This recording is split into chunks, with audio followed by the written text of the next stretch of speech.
Hello and welcome to Better Under Pressure. I'm Sara Milne Rowe, author of The Shed Method and founder of Coaching Impact. And in this podcast, I talk to leaders from all walks of life about being better under pressure and using pressure for better. I want to explore how we handle pressure in a world that is becoming more and more complex, the impact that pressure has on our ability to perform at our best, and what we do to be better under pressure. I had a coach once who worked with me on stage presentation and spoke to me about, that kind of self-talk before you go into something. And I remember saying that I'll sort of say to myself, don't f this up. And we had a conversation about, right, well, let's pivot that word because that's not helpful. You're kind of putting yourself into negative thinking there. Like, what is it that you want to show this person or this audience? And like, what great thing would you like to leave them with? And actually, that was such a helpful mental change for me to think, this isn't about not doing something wrong. It's about showing one or two or three things that I really value and that are important to me and that I think are great. And if they don't land with this audience, there'll be another one. Today, I'm talking to Tom Hall, Vice President and General Manager of Lego Education International. Having previously held leadership positions at Pearson and Penguin Random House UK, Tom is experienced in leading global teams through complex change management programs and creating partnership ecosystems. As a trustee of AQA, the UK's leading assessment provider, and a former board member of the British Educational Suppliers Association, it's no surprise to learn that Tom is passionate about the impact education can make for individuals and society around the world. He is dedicated to using Lego education solutions to deliver STEAM learning to empower teachers and students. In our conversation, Tom shares what he does in order to check out on Friday feeling calm, what it's like leading in a cultural melting pot, and why you're only ever as good as the system you're operating in. Tom, I'm so thrilled that you've joined me on the podcast finally. I'm delighted to be here, so thank you. And it's always lovely to see you. As you know, Tom, this is an exploration that I've now been doing for almost 2 years, actually, talking to various people around how pressure turns up for them, but also how we turn pressure into a force for better, that it increases our growth, increases our performance, often makes us feel more alive, but that balance that can so easily tip into negative and depleting pressure. So why don't we start there? For you, how do you notice that pressure has tipped into something that's more depleting and negative than growth making? Yeah. Very physically, I think. And I don't know, I always assume that that's the same for everybody, but I can feel it in my stomach. I can feel it in my hands.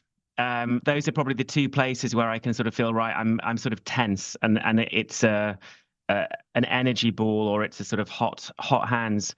And actually just in my head, I can feel the mind start to race. So pressure sort of sends my thought production sort of engine into just overdrive. So there's lots of whirring there. And it's something that I sort of carry in my stomach. And I notice it if I'm, very unprepared for something, or I'm starting to kind of whether catastrophize or just overthink an upcoming deadline. And so I think I used to get it a lot on Sunday afternoons, actually, sort of thinking about the week ahead and was I ready and is everything kind of in place to what I want to achieve? And if it's really sort of piling up, then I'll feel it a bit in my sleep pattern. But it takes quite a lot, actually, I'm happy to say, to disrupt my sleep.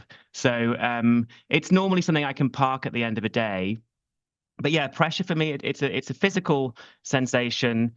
And it leads to me, thinking or sort of going into lots of rapid thought processing and actually speaking very quickly. I can think of it when I'm doing deliveries. If I'm unprepared or I'm not really thinking through things, I go into slight kind of accelerated mode.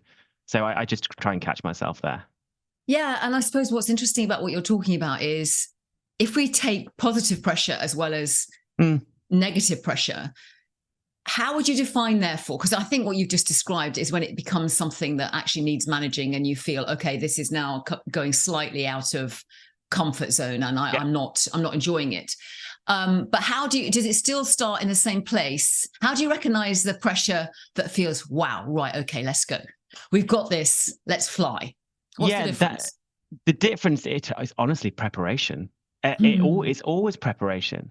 And it's knowing that I'm going into something that is, I've spent some time thinking about, and kind of I've internalized, but also started to think about from different angles.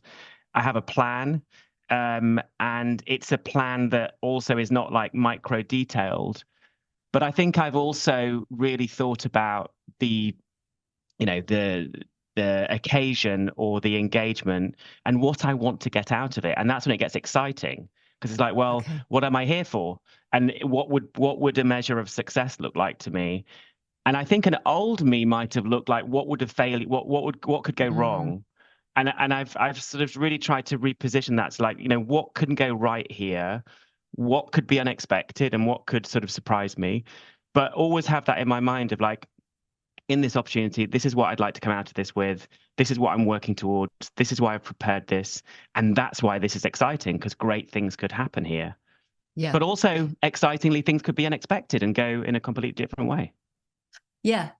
And I suppose when you've done the preparation, when things go, I often say when it slightly goes off piste, I often say, it's not actually what I'd prepared, but it's still gone off piste. You can still then manage it more easily because you've done more of the foundational preparation. Definitely. Would you say?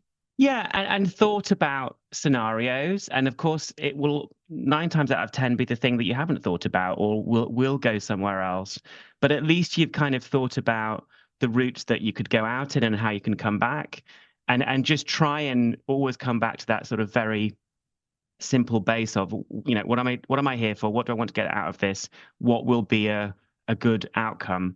And that tends to rationalize, normalize a lot of any of that pressure that may feel big. And I think I'm good at going for a kind of a general perspective picture as well of like, how big is this, and like what impact will this actually have?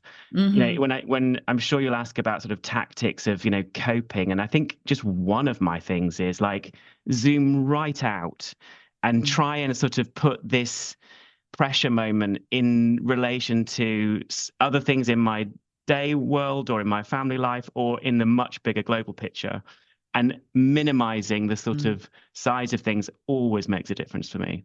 Yeah. Just perspective. Yeah. It's funny, actually, because a lot of the conversations I've had on this podcast has been about the value of preparation. And that is interesting to me because most of the leaders and teams that we're working with are increasingly pinched for time to prepare. And in a way, COVID potentially has made that worse because it's extended most people's days, it's extended the gap, lessened the gap between one meeting and the next meeting. And I mean, what I feel about the sort of the tyranny of back-to-backness. So how do you honor that principle of preparation when actually there's more noise coming into the system? Or have you just learned to prepare differently? What does preparation mean for you in that context? Particularly in the high pressure moments, then I sort of have my list of things that I want to do at the start of the day. And I catch myself and think, well, that sounds quite aspirational, but I mean it. Like I generally know that if I've done these 3 things, I'm going to go into that engagement feeling a lot calmer. And it can be ultimately the coffee's non-negotiable.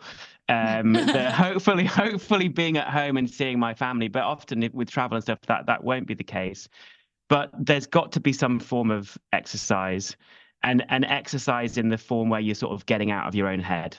Right. And I think something where you've sort of sweated, and I'm not a very graceful exerciser, so it's a run for me doesn't look pretty, but it's that lack of oxygen, I think, to my brain that actually allows me to really filter out what's the important stuff and what do I really need to get here. So it's the run, and it's the sort of feeling like I've actually sort of put some pressure on the body and got it sort of ready, and it feels a lot more level.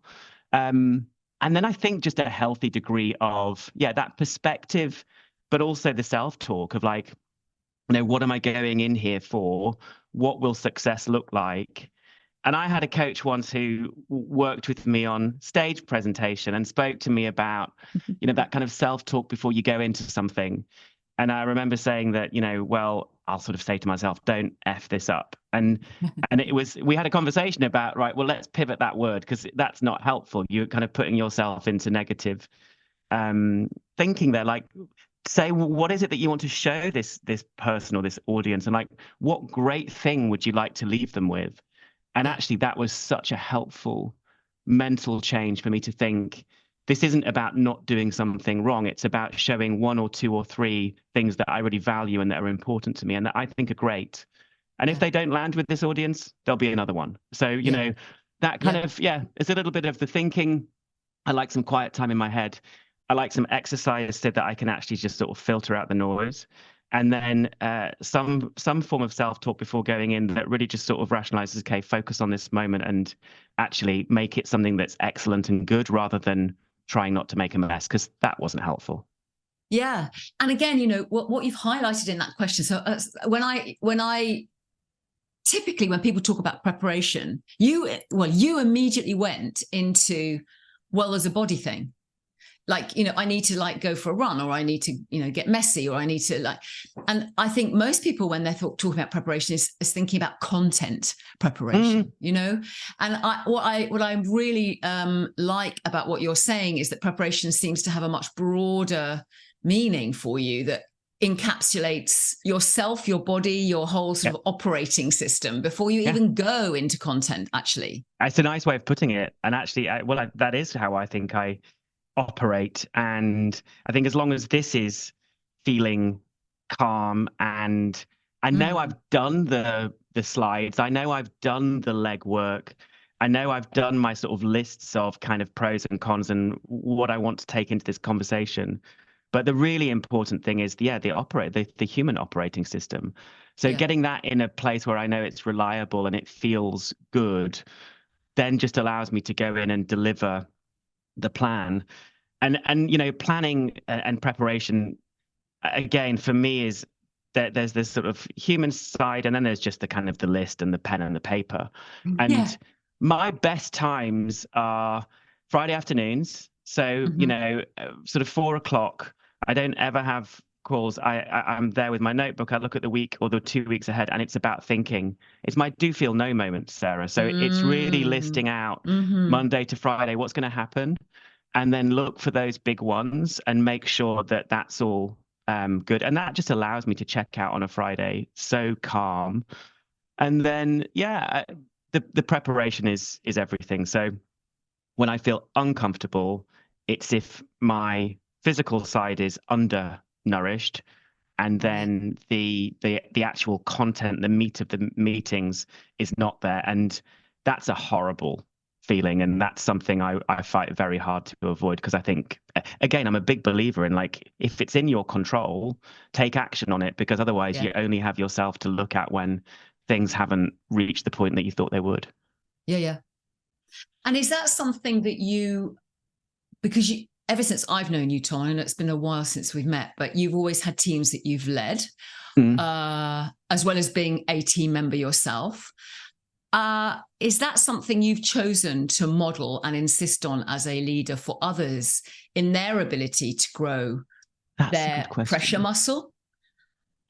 Yeah, that's a good question. I work with I have a really varied leadership team, and we're based all around the world. And so we've got this huge cultural melting pot where we've all got, different things happening over the weekends, and our home lives might look a little bit different. Do I really push? Like, so they definitely know me, right? They know what I do. They know what works for me, and I talk about it. I definitely, without meaning to be a bore about it, advocate the whole sense of like looking after yourself, right? Without being patronizing about it. I work with a lot of Danish people. They're all running all the time anyway. So I'm sort of at the back. But I do believe in sort of, it's a self-responsibility, and it's that accountability to yourself to sort of take care of yourself. So we talk about that. And then the planning, definitely. I talk about this till the cows have gone home. It's like, I will support my team members in every scenario. I just need to know that you're taking responsibility for getting yourself in shape and getting your plan in shape. So I advocate it. We push for it without trying to feel too rigid, I hope. But Yeah. it's made such a difference to me, and I think it's very freeing. So I'll always share those ideas with my team, but without being a sort of mandate. And I'm always looking to them to see, what do they do that's working so well for them, or what can I take from some of their makeup that they bring in too. So I think it's a give and take. Yeah. I hope it is. Yeah. And I think it's interesting, isn't it, when, I'm a real believer that pressure can really grow your ability to deal with it. So what might have felt pressurizing to me 10 years ago feels less pressurizing now, for example. And every time, you do something that you think I feel nervous about, or I can feel a little bit of the adrenaline going, I know that actually if I can conquer it, it'll be in my bank of what I've done before type thing, which again increases the muscle. I feel the need to interrupt the flow of the conversation for a moment here, because I think it's worth emphasising this idea of seeing preparation of self as freeing. Just now in our conversation, I used the word conquer because I've learned over time, and I still have to pay a lot of attention to this, by the way, that pressure has a fantastic ability to seduce us into believing that there's no time available to prepare ourselves, and that continuing to get stuff done, like preparing our content, is far more important. Now, of course, I'm not proposing that content preparation isn't important. Of course it is. But I am saying, and I think Tom is too, that when we commit to preparing ourselves, we're more likely to perform better and to feel, as Tom reminds us, freer alongside the pressure. I was reminded recently about a part of our brain, 2 parts to be exact, called the anterior mid-cingulate cortex, which we can activate and grow when we lean into things that we don't want to do. And that's the key, the things that we don't want to do. When we choose to put in that extra effort to do something that our dog brain is telling us is too much effort, we're literally strengthening a part of our brain and developing our willpower to do hard things, which, by the way, like any muscle, will atrophy if we don't use it. Here's something worth paying attention to when preparing yourself, which Tom alludes to when he says, "My mind tends to race." Notice what race your mind is running on those occasions when you're under pressure, and intentionally create a self-talk that will set you up for success. Because if you don't, it's high risk to leave it to the moment when we're feeling that actual pressure. In that moment, we can fall prey to putting a spotlight onto what we don't want to happen rather than what we do want to happen. In other words, playing not to lose rather than playing to win. There's a load of research around don't thinking, unintentionally drawing our focus to the very thing we don't want to happen, and as a consequence, doing just that. Instead, as I mentioned, have an intentionally predefined self-talk that works for you, so you know what to choose rather than leaving it to chance. Here are 3 areas that clients we work with find helpful when creating a self-talk or mantra to increase their energy under pressure. Area 1, focus on your agency. Something like, I can achieve my goals, I've achieved them before. Area 2, focus on your purpose. So it might sound like, I'm doing this for a person, a cause, a mission. Or finally, area 3, focusing on your previous positive experience. For example, I've done this before, I have the skill. Because when we make time to slow down, resist the need to keep going, we grow our pressure muscle. And we model an increasingly vital leadership skill to others so they can grow theirs. I think when it comes to leadership, it's interesting, isn't it? Because if your barometer of challenge and positive challenge and pressure is higher than people you're leading, what do you do when somebody's feeling pressure and you're looking at it and thinking, really? Yeah. So I think I am a sort of a bit of a professional plate spinner, and it's definitely something that comes across in my feedback and the way that we talk. I thought about sort of this type of question. It's in my home life, I think I carry quite a lot. My teenage kids will disagree that there's a point at which I stop and shout, I smash the plates. But within work and generally in life, there's a lot of plate spinning, and I quite like that variety. But I try not to assume that everyone is comfortable there, and some people are just very good with one focus and one thing. I think with my team, when I see pressure, I guess I try and avoid the advice trap of not kind of getting to a point of like, well, this is what I would do, or this is what I do. Try and ask some curious questions and sort of go with a coaching angle of like, well, tell me what it feels like, and which bit of it is bothering you, or what's really sort of getting you. And I don't know, I think a question, maybe this is more aspirational. I hope I would do this, but like, what would support from me look like right now? Because it might be different. It's definitely going to be different person to person, and they might think differently Monday to Tuesday. But in that instance where I'm with you, what do you need from me right now? And hopefully I can give it, and maybe I can't, but maybe a question like that. And I'll probably slip into, well, have you tried this, or you could look at it this way. But I guess just make the space for talking it out and trying to let them come to as something that feels good for them, rather than me saying, here's what you should do. Easier said than done. There's always moments, aren't there? I mean, it's like where you need that sort of more clear, direct, I mean, I want to say the word command, but I mean, when I'm thinking about life and death situations for people, like, leaders' role is to say, we haven't got, this is what you do now.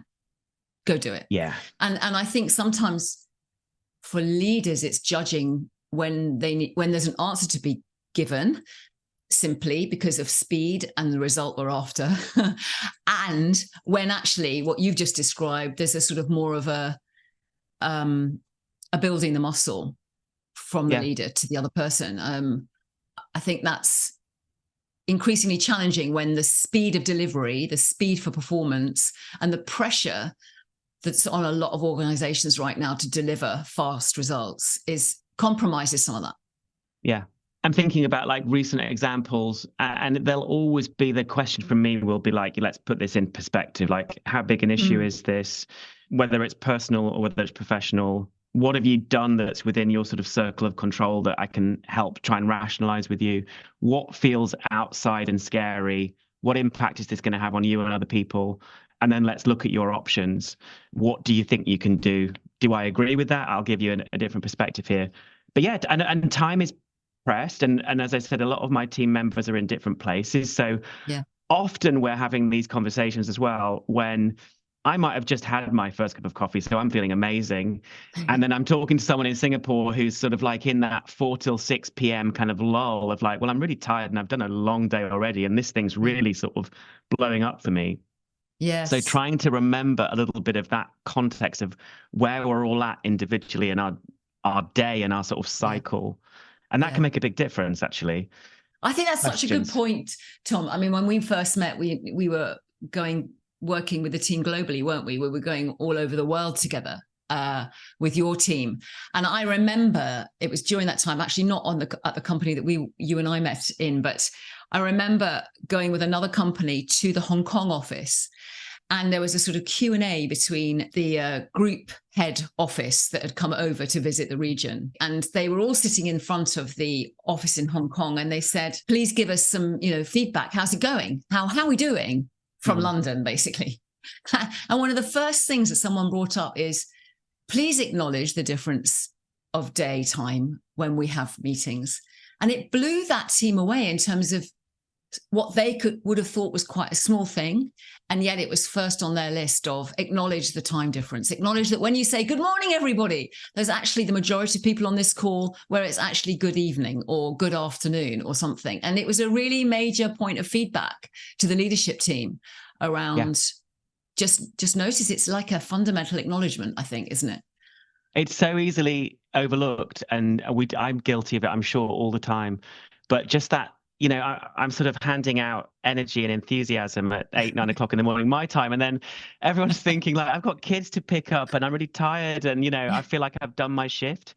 So really trying to sort of put myself a little bit more in their shoes and think about where I would be at in their cycle. That can help a lot. Yeah. So Tom, what's the worst pressure you've ever been under, would you say? Be it professional, personal, when do you feel like your pressure button was really, really like hit? Yeah. Well, I will be honest and say that my kind of worst professional pressure was undoubtedly sort of 2020, 2021. full disclosure, I don't work in any industry that was frontline or truly having a horrendous time in the pandemic, right? So that's important. In my world, I work in education, and I'm not in a classroom, and I'm not teaching. So that, again, putting up my sort of case there, it was a different experience in that I was selling to education. I was selling a physical product in a time when, school leaders and teachers were literally thinking, well, how do I keep my kids, whether they're home learning or in the school, how am I going to make sure everyone's got masks? How am I going to make sure that we're not making this, unknown virus any worse? And then my team was sort of trying to work out, well, how are we going to grow our sales here? We've got a plan, we're real planners. And it was a time, because it was so unprecedented, I don't think we had brave enough conversations internally to say, this is going to be extraordinarily different to what we've planned, and we need to sort of just drop any of our assumptions about business performance. And I definitely played my part in that of like, well, I'm sure we'll just power on through, and we'll just sort of plan and try and replan and see what we can do. And it got to a point, I think, where that just felt impossible. And, we really were struggling. And my realization when I look back on that sort of the following year was I lost a bit of my human focus there on my team and what they were going through in trying to sort of present a picture that we're on top of this, that we're all fine. And that was pressure that, I guess I accepted it. It was put on me, but I was carrying it. But I did find that unbearably hard, actually, on reflection. And I think I had my family around me. I wasn't traveling after a sort of 3-year intense period. So the pandemic presented me in some ways like a break. And I was really strangely, I know it was so awful on so many levels. I got offered a really intense treadmill at that time, and I got myself grounded at home. But in terms of the work pressure and the sort of sense of, we just want to hear what good news you've got, I never felt like I got any good news. And I don't think I managed upwards effectively enough to say, this is going to be just like nothing you've expected or want to hear from us. And I didn't feel that coming back to me either. So I just sort of went into head down mode of like, right, we'll just do everything that we can. And I've met up with colleagues from that time, and we were sort of peers at the time, and one of them was like, I just don't know how you handled that. Like, it was such a horrible atmosphere, and you seemed like you were okay. And it's so funny in reflection, of course, because I wasn't. And internally, I was just thinking, Christ, how do we get to the next week? How do we get to the next Friday, just to sort of get one step closer towards the end line? And that's no way to be. So that was a very internalized pressure. I don't think that I played my team as well as I should have done, in that sense of, this is really hard, guys. Let's give ourselves some space here. Yeah, I don't, on reflection, that didn't feel great. And it prompted me, like, I definitely had a mirror moment at the end of that year to be like, Jesus, you've lost something here. This has got to stop. So that was a very conscious decision, actually, to move away from a style of leadership that I was slipping into in that year, of actually a lot of command and control, honestly. And that was because I was trying to find things to sort of ground myself on, and wasn't bringing enough of the real human and compassionate element. So it was a difficult year. Of course, I do things very differently now, I'd like to say. But you learn so much from it that I hope that comes through in so many different ways now. Yeah. And I really feel, as you were telling that, you were describing that situation, I was picking up just a whole feeling of restriction and becoming isolated as well. I mean, I think this is a picture we found a lot actually helping leaders during that period of time, was not only were we constricted physically into our own boxes of wherever we happen to be living in the world at that time, but also the constriction of how much am I allowed to feel? As a leader, am I putting forward a hold the faith? Yeah, we are getting there. Is that my role? Question mark. Or is it also actually, let's just talk about how how flipping difficult this is right now Yeah. for a moment. And that balance between honest reality, current reality talk, and then moving people to choice of what we can actually do about it. The climate just seemed to push people into, let's just keep doing, and it's classic dog brain stuff, isn't it? Let's just keep doing, keep going, keep going, keep going. What can we solve? Da, da, da, da. And actually, we bypass that whole human moment of no one really knows what they're doing right now. It's their best guess, but let's at least try and keep collectively tight. It's hard. 100%. And I think, that's what pressure does, doesn't it? Pressure just, the bad side of pressure is a depleting, constricting, narrowing, literally narrowing of perspective. Definitely. It was a super lonely time. And I think, again, it was a choice, right? But it was an uninformed choice of sort of being quite guarded and armored and trying to look like everything was fine. And, I think if I'd done things differently, the conversations I could have had with peers and my leaders and that would have been very different. What would you have done, Tom? Like, in hindsight, looking back, what would be your advice to Tom during 2021? What would you want him to do? With, I guess, a couple of extra years on the clock now, and thinking about, again, I think a much stronger sense of perspective, and honestly, a real relook at my values, and thinking about that. I have this interesting tussle between accountability and kindness. Mm-hmm. So those are two of my strongest things. And I think at the time I was trying to make sure that the accountability was just super high, like just show that you can deliver and make sure everyone feels that sense. And I think what we needed was just a lot more kindness, actually, and really letting that come through a lot stronger.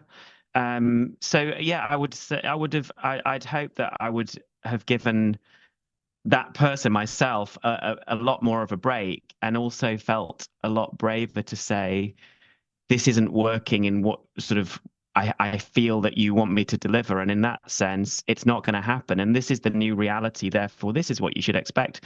Classic, like, I guess, business school kind of stakeholder management stuff. But actually, it just felt very narrow, as you say, in that phase because of the pressure. It was so unprecedented. And it just didn't feel, I couldn't see that at the time. So that's what I would say to him now. Yeah. Is that conversation of directness, would that go down and up? Because you said in that earlier description that you're not sure you managed it up particularly well. Definitely didn't. Yeah. And again, different sort of styles of leadership, and it would be very different now, actually, in having that conversation, and the types of personalities that want to engage in those types of conversations. Mm-hmm. I've learned that too, like, be really thoughtful about the type of leadership that you need and what values need to come through for you to be your best self and ultimately show yourself as the best leader. Again, it's all a choice, but you've got to make some calls, otherwise you can really get stuck in a rut. Yeah. When have you been led really well through pressure? That's a good question. I'm going to go back to, I think, quite early in my career, sort of, I've always had global roles, so I've always had lots of stakeholders. Mm-hmm. And when I was, sort of working on business development in big corporate organizations where you're only really as good as the deal that you bring in or the piece of strategy work that you do, managing those external stakeholders is an art form, actually. And having a leader who's got your back and goes and sort of blows the doors open for you and has your back. I've experienced that very strongly. So my early days in Pearson education, I had that from a couple of individuals, definitely, where you always knew they'd got your back. And actually, that's so freeing, because it allows you to focus on the stuff that you're good at, which is what you're there to do, deliver the services, manage the piece of work. And when you've kind of had that care put around you of a great leader, say, this is this person, this is what they're going to do, support them, and they're asking their peers or their network, that makes a massive difference. And that's something that I definitely take on and sort of have acquired as a style of leadership. Like, always look out for your people. Mm. No throwing under any buses. It's a horrid Yeah. habit. And actually always have the back of the people who are driving your business, because yeah, to me, that's just a values choice. That's when I've had great under pressure leadership. And actually, I have a leader at Lego, and it's a very calm, conversational type of dialogue we have. And they ask me a lot of questions, a lot of curious questions. And actually, the thing that there's no judgment. And I think Mm. judging is such a toxic style of leadership choice. So I would Mm. say the best thing about leadership that you can do when someone's under pressure is stay away from judging, because that's not a great feeling to be on either side of. And actually just ask the questions that you need to tease out of that situation. And then if you need to go into the advice route, do that. But just stay away from judgment, because it's a pretty cold place for everyone involved, I think. I think what you're talking about there, this whole sort of dance that you play, that if you can lead without, let me just get this straight in my own head. I'm hearing some really clever mix between challenge and support that you're describing there. So it doesn't sound like these leaders are marshmallowy with their support, No. and just everything that you do, Tom, is great, or yeah, of course, that's fine. And it seems like it's a heady, potent mixture of positive challenge without judgment. Yeah. Does that make does that it is. Yeah, because I'm ambitious. I always want to see ambition from my leader. I like working with people who are energetic and energizing and sort of very values and purpose driven, but ultimately want to deliver and get things done. And that sense of human connection and some humor as well. I want to be stretched. And again, I hope I do that in my dialogues too, in terms of like, well, what could we go for here? And why wouldn't we do that? And, under what assumptions are we working that we can either sort of go for a good or a great? And yeah, but that mixture of the real human side, the support, I guess a little bit of that servant leadership style of like, what can I do to make you supremely successful here, and sort of get out of your way and let you go and do. So that comes through. And but the stretch too, like how big can we go and what will great look like? And I want people who can lead me in that way, and then therefore that encourages me to also sort of stretch that on my side too. So it's definitely the combination. Yeah, I mean, what we've learned as in our team from working with elite sports men and women is this role of the coach with them, and this idea of them assessing where they are in their training, how fast they can, how bold they can be to push to the next level. I mean, and I think that's a really interesting ingredient for leadership, is to say, I can see I can push you, Tom. Like, you've got another 5% here. What would another 5% look like on this, so that and so they're sort of aware of where the different barometers are and how far they can push, and when it's not appropriate to push, and all again without judgment. I think it's fascinating to see. I've always carried those sort of experiences with me from work that we did around, rowing training or any type of athlete, that relentless focus on systems of like, so, Monday to Friday, what am I doing and at what time and when will I see the progress coming through? And I've definitely taken forms of that and sort of habits into how I think about my work and my team. And I'm always, looking at my team to make sure that we've got systems where honing them, because once they start getting faster and faster or better and better in terms of reporting, that's when you really start to feel that joy of progress. And I think about, what you said to me years ago about positive self-talk and how can this be a success rather than avoiding a failure.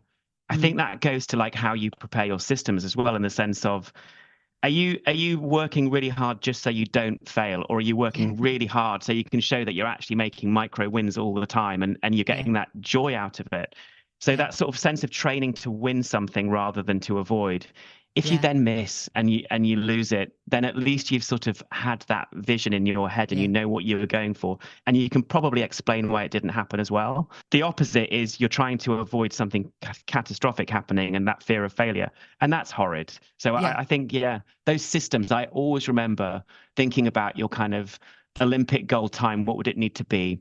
Yeah. And if you're in that shape, then, you know, you've really got to go in with that feeling in your stomach of confidence and go and show off what you've done. Yeah. And I think that applies to a great sales team. Like, you know, what's the strength of your systems? How much do you know about your data? Where are the insights telling you that we can tweak things up and down? And then when those systems get tighter and tighter, the results come because it's all sort of in the back room happening. And that's when the magic stuff happens. Yeah, absolutely. It's funny. I was talking to Tom Sherrington actually recently on the podcast, who used to be a head teacher, talking, you know, the connection here is education. And he's written books on walkthroughs. You may know him actually, but he does a lot of work with schools across the globe. And he talked about an experience where he basically felt he could no longer be a head teacher in the school, partly because the system wasn't there in any support. And I think what's interesting about teachers is you have this autonomy in your classroom where you almost have your own little business in your classroom that you are the CEO of, right? If you think about it like that, but you're also part of a group. You know, there's a group office, which is the rest of the school. And if that sort of culture of the group isn't supportive in terms of the system that you're operating within, you have no space to sort of fall around support or be backed, as you were saying. You know, there's no real strong backbone to the system. There might be in your classroom, but there isn't in the system. And he talks a lot about you have to find where your space is in the system. And because he goes around all sorts of different schools and many of them, he can feel like it's palpable when the system is supporting every single individual classroom leader in their job so that they can carry on being the best and taking the risks, and often in very high challenging situations. But it's the system that holds the thread together. And it's similar, I think, for organizations about what system you're operating in. You know, you can deal with pressure in a system that supports and challenges, but it's difficult to deal with pressure if the whole environment is not one of supportive challenge, but toxic challenge. Totally.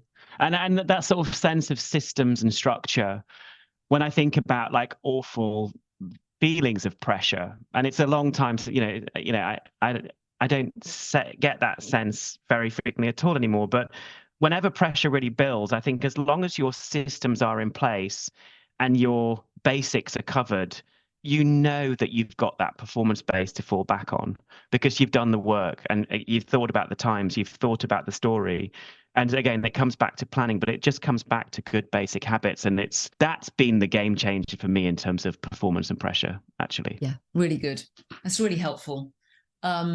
Well, it feels now like you're in a very, you've had those 2 years that were challenging. You now feel like you've had a different sort of year. Are you a challenge junkie, Tom? I mean, do you now need to go to another level, or does there get to a point where I've got sufficient pressure to thrive, to grow, to feel alive? You know, what's that barometer for you? I mean, is it enough now? No, it's not. That's a great question. No, it's not. I think I am a sort of, whether it's relentless or not, I'm always going to be looking for like, what's the next thing in terms of the learning or the sort of thing that I'm working on in myself or that I want to be better at. Like, what's the commercial capability that is softer in me that I want to tighten? What's the kind of personal learning thing I'm going to go and do? Is it if it's running further or faster, or it's doing something more meaningful with my teenage kids actually is a good one. Like, the different ways that we might spend time together that's going to give them joy too. And then on a learning side and a work side, it will be like, bigger results, bigger goals, but ultimately like, what is it in me that I want to then put more under the spotlight next year? So an element of performance, or whether that's kind of the type of style of sparring that I'm going to bring into that team and the dynamic I want to play in that leadership team that I'm a part of, or specific kind of commercial deliveries, I'm always looking for that next goal. So I think I'm very healthily competitive with myself as much as anything. There's always that sense of like, that's done, what's the next thing? How does this compare with what I had in mind? And sort of tracking of goals is really important to me. So that keeps me motivated and excited too. I'm going to write up next week, actually, where has 23 landed in terms of like business and performance wise, and is it in line with my expectations? What do I want to do differently? And that to me is just a really helpful way to map where I've come from and what next year is all about. And then that allows me to close off the year cleanly and start next year with a fresh page. This goes to the heart of the podcast. The question of, where are you on the pressure front? Do you have enough or too much? How do you actively track and assess how you're doing, both as an individual and as a team? Because in my opinion, we aren't having enough conversations with our teams about the amount of pressure that improves us or depletes us. The world's designed to provide both support and challenge, and research indicates that we grow most when we're exposed to both. So it's worth pausing to ask ourselves, particularly in this increasingly volatile, uncertain climate, how's this balance going? What do we need more of on the support and challenge front so that we can keep growing on the go? Tom makes a point of tracking and assessing so that he can keep growing. And the key here, I think, is choosing what you want to track and assess. Here's an exercise you might like to play with. Number 1, how do you know you have enough meaningful challenge in your life? Write down 4 things and then ask yourself how you would rate each one now. For example, at the top of my list, I have inspiring people in my life who raise my game. That's really important to me. And I might also I have things in my diary that make me feel nerve-sighted, nervous and excited at the same time. Second question, what does meaningful support look like? Again, write down 4 things. And I would probably say people to call on for help when I need it, and an exercise routine that I can honour. That's really important to support me. So how can we usefully grow on the go? Do you have enough pressure in your life to feel like you're learning and growing? It's interesting around progression. Will you then track that next year, or will you wait until the end of next year to then track it back? So various interesting things, Sarah. So on the sort of diet and kind of well-being side, my wife and I are going to try something next year where we try something every month and cut something out or add something in. And that will be a monthly measurement of like, is more sleep helping us? Like going to bed earlier, getting up later, is this helping? Is cutting out this helping? And then in terms of the business side, I think it'll probably be like a 6-monthly view. But I'm also a big weekly person. So I'm looking every week at like, how have I done with my exercise, with my meditation, with my focus in meetings? A constant goal for me, like, was I really present in that conversation, start to finish? So there's those sort of micro goals on a weekly basis, monthly in terms of like lifestyle, and then more sort of through the business side, it'll be quarterly and halfway through the year. Like, is this landing well? Am I getting the goals? Am I on track? And I've got a leader who will be very much in that conversation with me, but there's a lot. I think you've got to be responsible for doing that yourself rather than showing up and feeling like it's a grilling. It's like, no, this is important. Do I know where everything is at? Yeah. And also, how do you receive, this is, you just involved your own leader in that inquiry. But I do think personally, it's really important to have other people's perspectives on my own person, because I might think this is my judgment on what I've done, but I may just be kidding myself. Then how do I build and model a performance conversation every sort of week with the people that I'm working alongside? I mean, it's just a question whether we don't see that very rigorously in organizations, if I'm honest, Tom, the sense of real review. We have genuinely massively embraced, and what is embrace the right word? Let's say we've gone for a feedback culture, and whether we manage to embrace it is a different perspective. We track that really hard in our organization and sort of thinking about our cultural development. So whether it's peer to peer or whether it's leader to direct report, and I'm particularly proud actually this year in the organization that I lead, we've made real progress.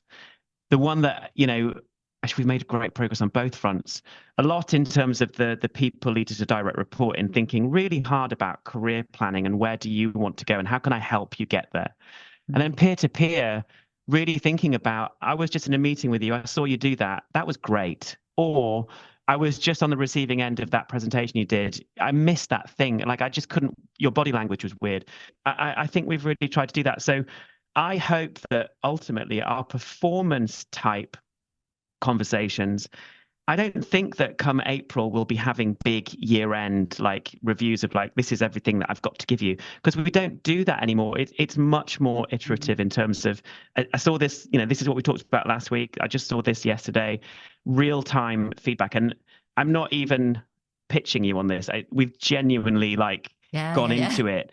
And it makes such a difference in terms of the dialogues around the table, the trust around the table.